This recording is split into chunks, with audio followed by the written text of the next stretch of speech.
Und am Ende von meinem Leben wird mich Gott richten, weißt du, und kein anderer, weißt du, und ich stehe meinen Fehlern gerade. Und das sind meine Schwächen. Andere Leute haben andere Schwächen.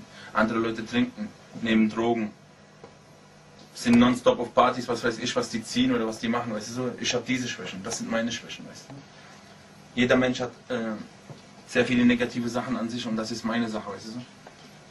Und natürlich werde ich oft kritisiert wegen meinen Tätowierungen und schief angeschaut oder so, weißt du so. Aber nur Allah wird mich richten, weißt du so. Okay, hältst du dich sonst an die islamischen Regeln? Ja, auf jeden Fall, also schon seit ich klein bin, also ich bin absolut das, also jetzt dieses Jahr auch, also wir haben, ich bin absolut Ramadan-Fan, weißt du so, also immer Fasten, was auch schon fast mein Hobby ist, weißt du. Dieses Jahr habe ich alles komplett durchgezogen, mit Desio hier aufgenommen, zu mir nach Hause gegangen, immer essen und so. Was noch? Was macht ein normaler Moslem so heutzutage? Ich esse kein Schwein, Habibi. Ich habe die Kultur von meinen Eltern. Ich bin von Kopf bis Fuß bin ich in meine Kultur verliebt. Ich bin ein absoluter Palästinenser. Ich liebe mein Heimatland. Ich gucke arabische Nachrichten.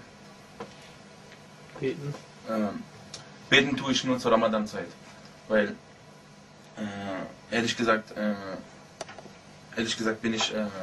bin ich nicht so weit, jetzt 5-mal am Tag zu beten. Ja, zu beten. Aber diese Zeit wird natürlich kommen, wenn ich mich zur Ruhe lege und mal eine Familie gründe, weißt du so? Okay. Und wann hast du vor, nach Mekka zu reisen? Inshallah, wenn alles gut klappt und so, will ich meine Mutter dieses Jahr hinschicken mit meinem Vater. Und sagen wir mal so, ich habe jetzt noch viel Arbeit vor mir und so.